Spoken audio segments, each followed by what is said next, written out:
بسم الله الرحمن الرحيم.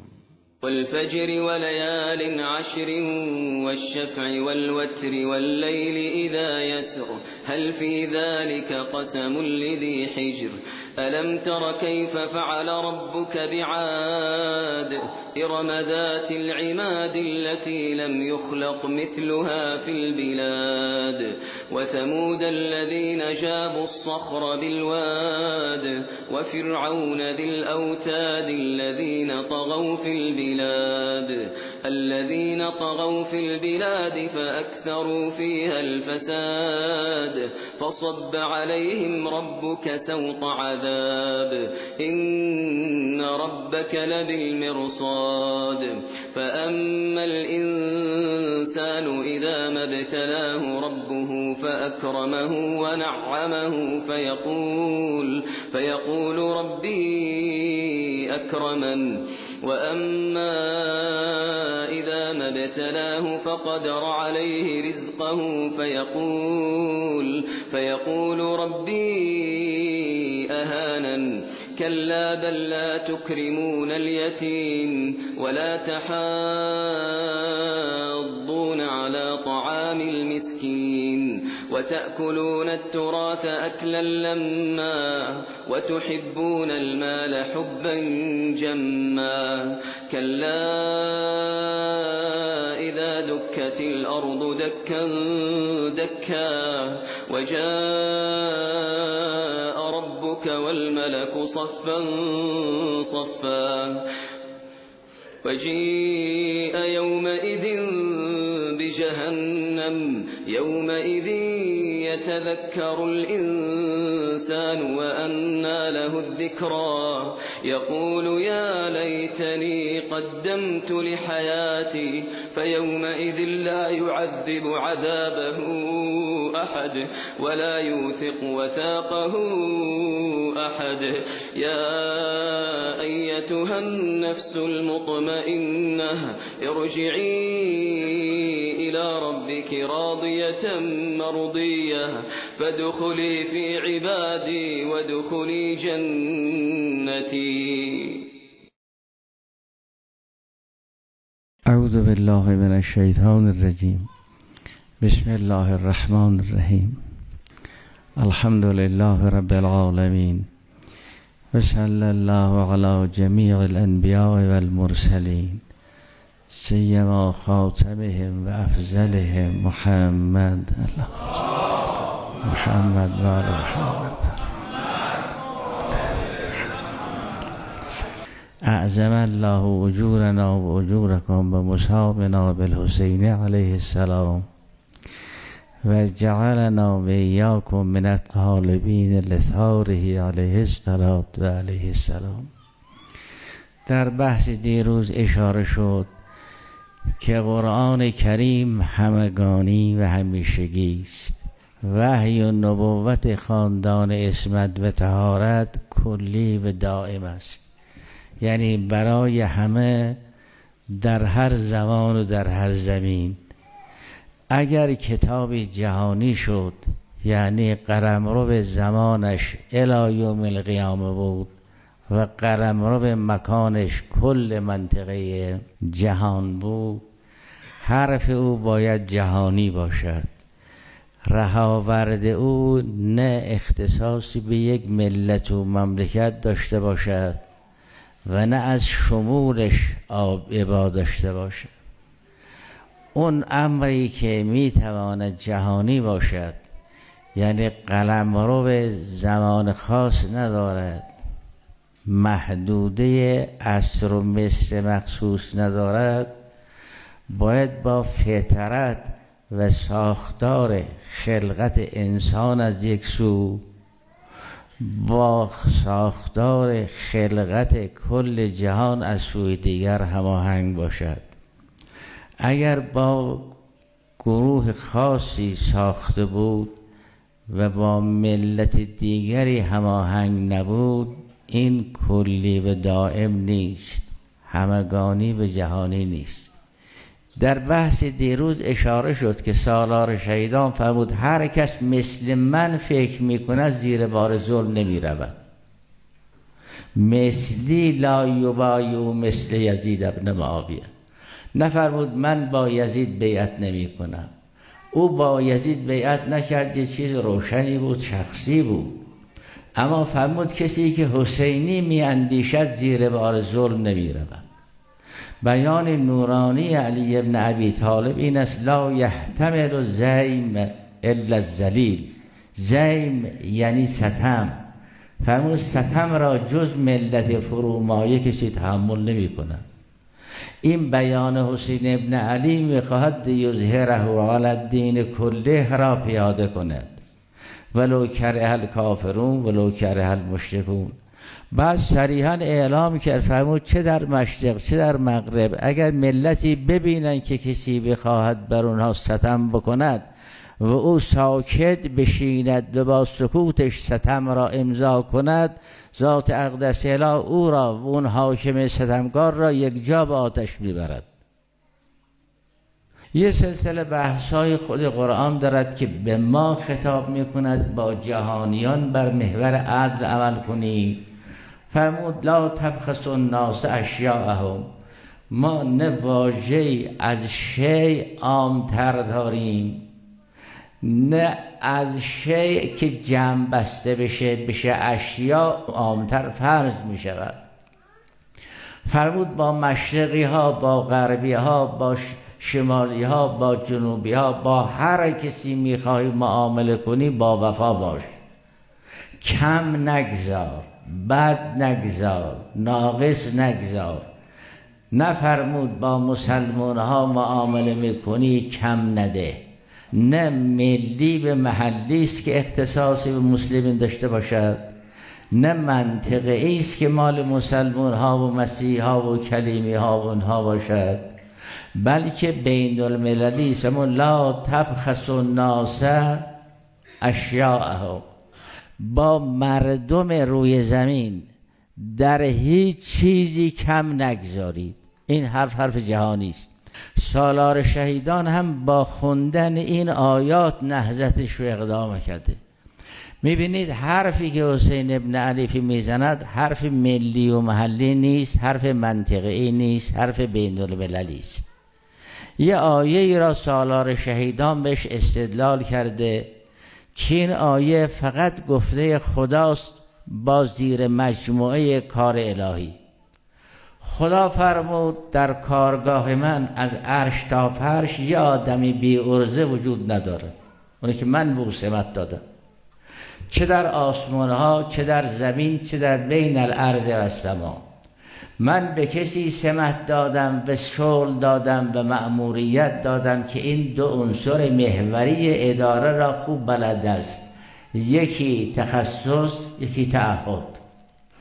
در کارگاه من حتی مأموران جهنم هم متخصص و متعهدند که به احدی در جهنم ظلم نشود و همون اندازه که بد کردن.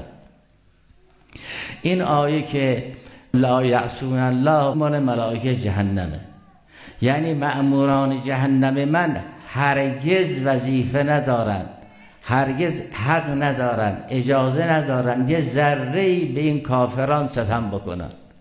این که ببینید اسلام مونده، حرفای انبیا موندن، اینا از چوپانی شروع کردن تا وزارت، از وزارت شروع کردن تا چوپانی.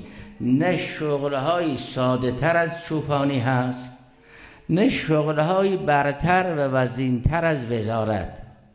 قرآن کریم یک چوپان را ذکر می کند، وظیفه چوپانی را، و یک وزیر را ذکر می کند، وظیفه وزارت را. میگوید اگر چوپان است باید متخصص و متعهد در دامداری باشد، اگر وزیر است متخصص و متعهد در اون سمت وزارت باشد. اما جریان چوپان وجود مبارک موسی کلیم بود که 8 الی 9 سال در چوپانی شعیب بود و فرزند شعیب به پدرش گفت کسی را به عنوان چوپانی استخدام بکن، این خیر من استعجلت القوی الامین. به شعیب پیغمبر گفت چوپان باید در دامداری نیرومند و در کار خودش امین و پاک، دستش پاک، چشمش پاک، قلبش پاک، قدمش پاک باشد. این چوپانی. ان خیر من استاجرت القوی الامین. القوی الامین یعنی متخصص متعهد. اما در وزارت وجود مبارک یوسف صدیق وقتی در دوران قحطی مصر خواست وزارت اقتصاد را به عهده بگیرد، گفت مرا وزیر اقتصاد قرار بدید، اجعلنی علی خزائن الارض انی حفیظ علیم. متخصصم، متعهدم، دستم پاک، مغزم متفکر. خب اگر دین بخواهد جهانی باشد، باید هر کسی در هر زمان در هر زمین سمتی دارد با این دو تا کار را داشته باشد. هم اون مسئول باید به همچه افراد سمت بدهد، هم افراد با داشتن این دو ویژگی سمت بپذیرند. جریان حسین ابن علی یعنی این. تمام مروانی ها و عباسی ها بیش از چندین قرن با این نام جنگیدن و نشد، چون این با فطرت مردم سازگار است. مردم همین را میپذیرند که سمت و کار را کسی داشته باشد که در اون رشته متخصص و نسبت به اون کار متعهد و امین و پاک. این میمونه. اما این که فرمود و ما کنت متخذ المضلین عضدا، این در جریان عبیدالله ابن حر جوفی است. حضرت که از مکه برگشتن، خواستن به طرف کوفه برن که حر نگذاشت، آمدن به طرف کربلا. کربلا هم یه ریشه دار و جای سابقه داری است. 20 سال قبل از جریان کربلا وجود مبارک امیرالمؤمنین که از صحنه صفین برمیگشت بیاد به کوفه، وارد سرزمینی شد. کسی که در خدمت علی ابن ابی طالب سلام الله علیه بود، دید که امیرالمؤمنین از مرکب پیاده شد، مقدار این خاک را گرفت، بو کرد، فرمود ها هونا، ها هونا، همینجاست. این شخص میگوید من نفهمیدم. حضرت بگد همینجاست یعنی چی؟ و 2 رکعت نماز خوند. عرض کردم یا امیرالمؤمنین چی اینجاست؟ فرمود ها هونا مسار او عشاق، نیت عاشقان اینجا شده. 20 سال بعد جریان کربلا شد. حسین ابن علی 2 محرم شد، وارد هر زمین شد. وقتی که نام کربلا رو شیفه بود ها هونا همینجاست. عرض کردن چی همینجاست؟ فرمود ها هونا مناخ و رکابنا، ها هونا مذبح و اطفالنا. اینجاست که بچه های ما رو ذبح میکنن، اینجاست که نظر میکنن. خب این حسین ابن علی قبل از اینکه به این منطقه کربلا بیاید، بین راه دید یه خیمه است. حضرت برای احیای همه دعوت شفهی داشت، دعوت کتبی داشت. فرمود این خیمه کیه؟ گفتن خیمه عبیدالله ابن حر جوفیه. حضرت نماینده فرستاد برای حر که بیا به کمک ما در صحنه کربلا. عبیدالله ابن حر جوفی گفت من اعلام بی‌طرفی کردم، من از کوفه بیرون آمدم اینجا چادر خیمه زدم، اعلام بی‌طرفی کردم. این جواب رو داد. اونگاه ذات مقدس حسین ابن علی سلام الله علیه برای احیای او حرکت کرد. خود شخصا آمد به خیمه عبیدالله ابن حر جوفی. اون دعوت را وجود مبارک حسین ابن علی تکرار کرد. عبیدالله ابن حر جوفی همون حرف زد که من اعلام بی‌طرفی کردم، ولی اسب میدهم، نیزه میدهم، شمشیر میدهم، سپر میدهم. اونگاه وجود مبارک سالار شهیدان در جواب او این آیه را خوند. فبود ما کنت متخذ المضلین عضدا. روز 9 دستور عبیدالله به وسیله شم رسید که کار را همکنون یکسره کنید. عصر آتاشتویان حمله کردند. وجود مبارک ابی عبدالله به قمر بنی هاشم فرمود برو ببین چه خبر است و برو به اونها بگو، حالا که اینا آمدن اصل یکسر کنن، اگر توانستید یک امشبی را به ما مهلت بدهید این کار را بکنید، چون هو یعلم انی احب الصلاة له و کثرت الدعاء و الاستغفار. ما که هراسی نداریم، چه روز بجنگیم چه شب بجنگیم، ولی من نماز دوست دارم، میخوام از دوستم خداحافظی کنم. سجده، رکوع، سجود، اینا رو دوست دارم. شب عاشورا حضرت همه رو جمع کرد. وجود مبارک امام سجاد میفرماد به این که شب عاشورا که شد، من دیدم پدرم همه رو در خیمه جمع کرد. من چون مریض بودم وارد شدم ولی دم در ایستادم. دیدم پدرم خطبه خوند، خدا را شکر میکنم من اکرمتنا بالنبوة و علمتنا القرآن و جعلت لنا اسماء و ابصارا و افئده. اینا را خوند و سخنرانی کرد و فرمود آیون فردا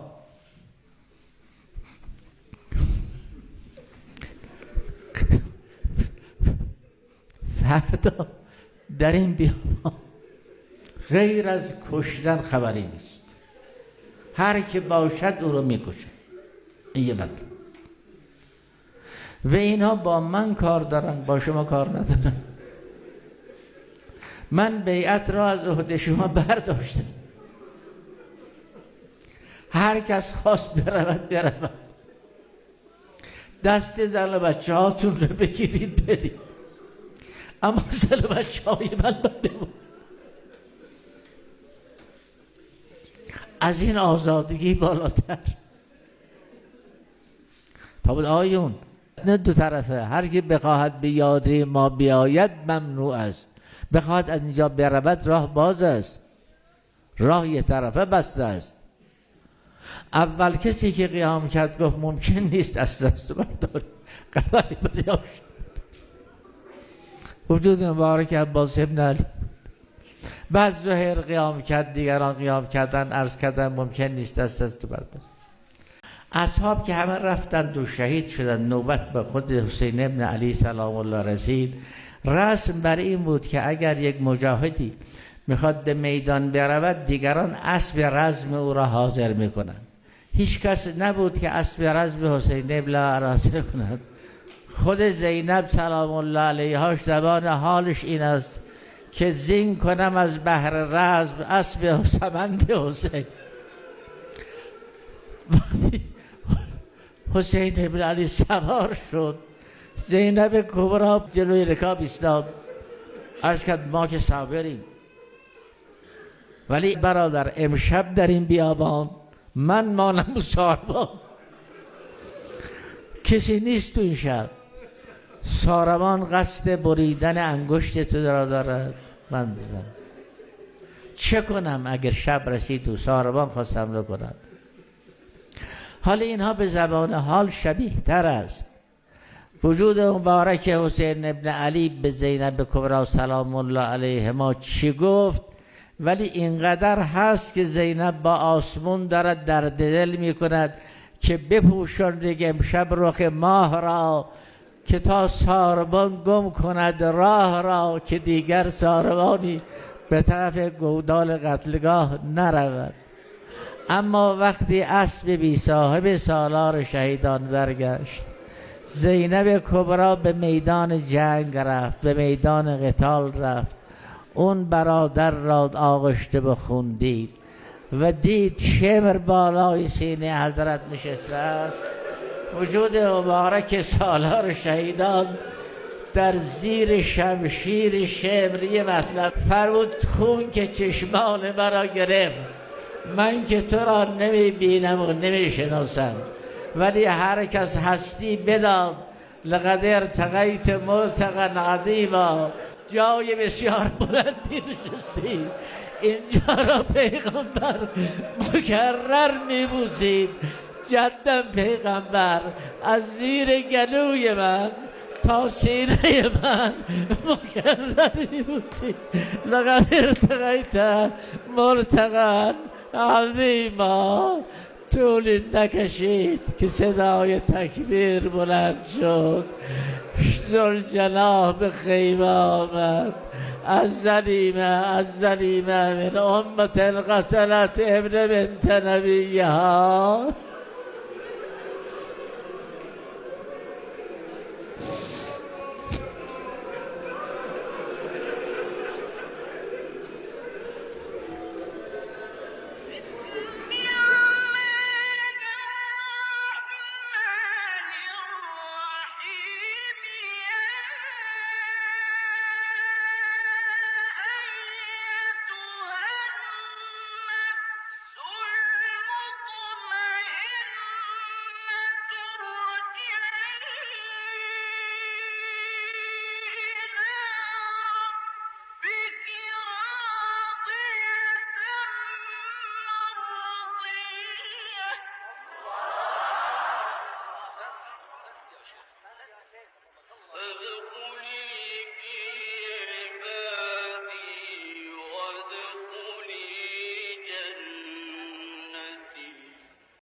چهره رو بر میگردونه به سمت خیمه ها. اینجا فنادا یا زینب یا ام کلثوم یا سکینه علیکن من السلام. خدا حافظ، من میخوام برم به میدان. فصفق صفقتن، حسین علیه السلام دستاشو به هم میزنه، یعنی دیگه کار تموم شد. ثم قال انا لله و انا الیه راجعون. می نویسن این بیبی ها از خیمه ها بیرون ریختن، اطراف حسین رو گرفتن. در این میان نازدان دختر حسین است، سکینه است، اولین فرده، میاد جلو میگه یا ابا استسلمت للموت، پدر تن به مرگ دادی. میفرماید کیف لا استسلم للموت من لا ناصر له، چطور تن به مرگ نده کسی که یار و یاوری نداره.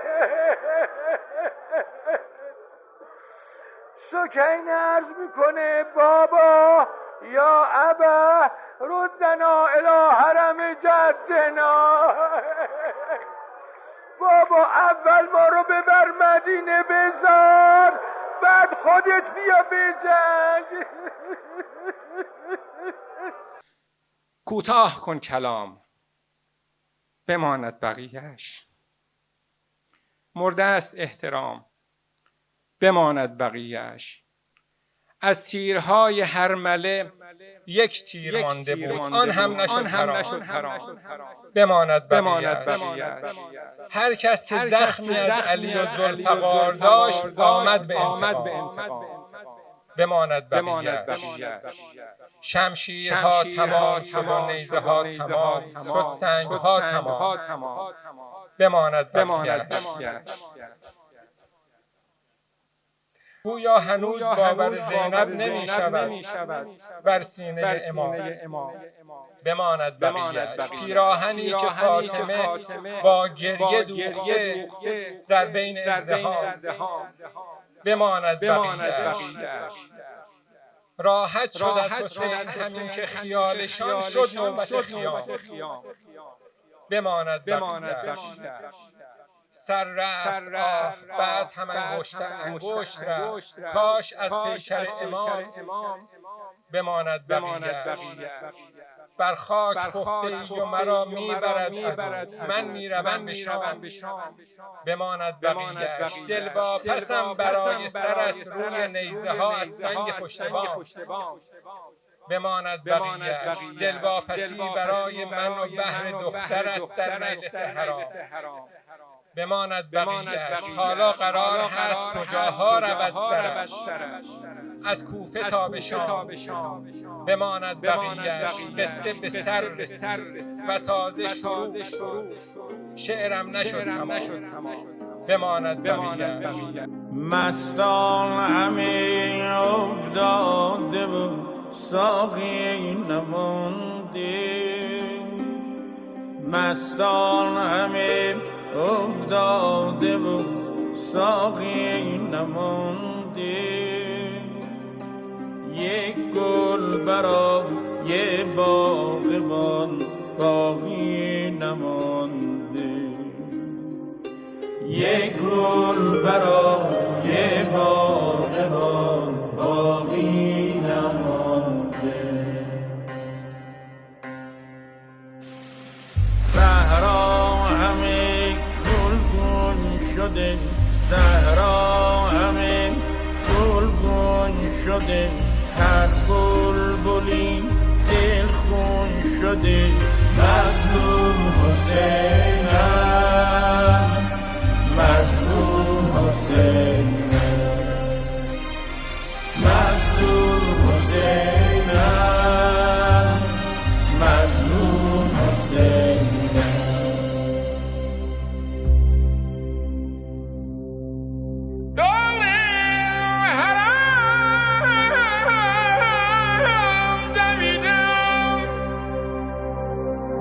صفا